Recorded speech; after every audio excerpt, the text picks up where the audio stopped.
और नहीं, इसमें भगवान राम का नाम नहीं है। भगवान राम हमारे आराध्य हैं। रोजगार का र, आजीविका का अ, मिशन का म। 3 काले कानून के खिलाफ लड़ी थी, नाक रगड़ के मोदी जी को वापस लेने पड़े थे। जोड़ दिया गया, गांधी जी को निकाल दिया गया, कैसे देखते हो? नहीं, मैं इस बात से बिल्कुल असहमत हूँ। हमारी असहमति है सबसे पहले महात्मा गांधी का नाम हटाने पर, और जिस तरह से इतनी बड़ी योजना जो काम की गारंटी देती थी, उस पूरी योजना को ही खत्म कर दिया गया, उस पूरी योजना को ही बर्बाद कर दिया गया।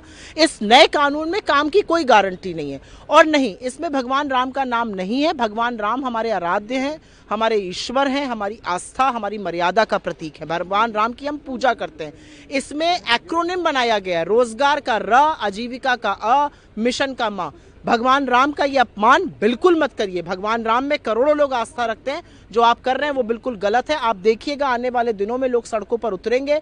जिस तरह से हक छीना गया है, लोग इस पर जरूर विरोध प्रकट करेंगे। संसद से सड़क तक की लड़ाई कांग्रेस पार्टी लड़ेगी। 3 काले कानून के खिलाफ लड़ी थी, नाक रगड़ के मोदी जी को वापस लेने पड़े थे। वही इसके साथ भी होगा, आप देखते जाइए। बांग्लादेश में जिस पे हमला हो रहा है, केंद्र सरकार, बांग्लादेश में हिंदुओं की हत्या हो रही है, इस देश की सरकार क्या कर रही है? ये मुद्दा प्रियंका गांधी जी ने जैसे ही एमपी बनी थी उठाया था, फिर से उठाया है।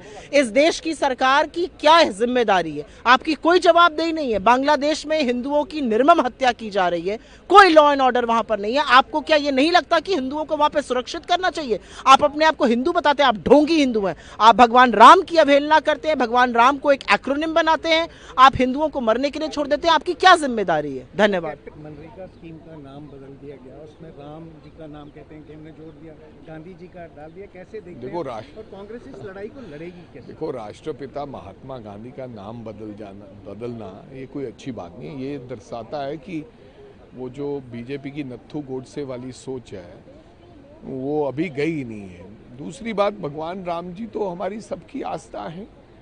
अब गवर्नमेंट की स्कीम्स में भगवान राम जी का नाम डालना, मेरे को लगता कि उससे तो काम बनेगा नहीं। ये तो खाली लोगों को बेवकूफ़ बनाने का काम है।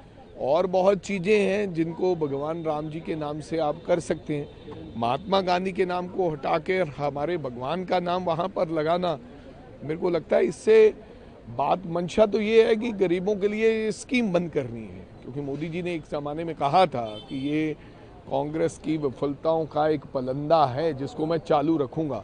ये लोकसभा में ये बात उन्होंने रखी थी, और आज उनकी मंशा लोगों के सामने आ गई जब ये बिल आया है। कहने को तो 125 दिन दे दिए, लेकिन कहने को तो वियतनाम भी बढ़ा दिया है, दिहाड़ी भी बढ़ा दी है, लेकिन वास्तविकता क्या है वो सबको पता है। 40% राज्यों को कह दिया है। राज्यों के पास तो 10% देने को नहीं था। इसलिए तो केंद्र सरकार ने ये स्कीम चलाई थी कि देश का गरीब भूखा ना मरे। पंजाब सरकार ने इसको लेकर तो अच्छी बात है। मेरे को लगता है पंजाब सरकार को चेहरा नंगा करना चाहिए केंद्र सरकार का, लेकिन खाली चेहरा नंगा करने से कुछ नहीं होगा। सरकार को साथ ही साथ गरीब का चूल्हा जलता रहे उसके लिए इंतजामात रखना होगा। वो 40% का सरकार को अगले साल इंतजामात करना पड़ेगा।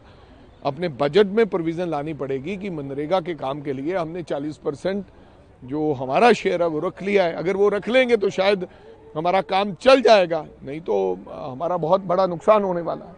कैप्टन अमरिंदर ने कांग्रेस की हिमायत की है, कैसे देखते हैं? मैं कैप्टन अमरिंदर सिंह जी के मुद्दे पे कोई चर्चा नहीं करना चाहता। जो व्यक्ति हमारी पार्टी में नहीं है उसके ऊपर मैंने क्या बार बार कैप्टन अमरिंदर सिंह के बारे में मैं चर्चा करूं।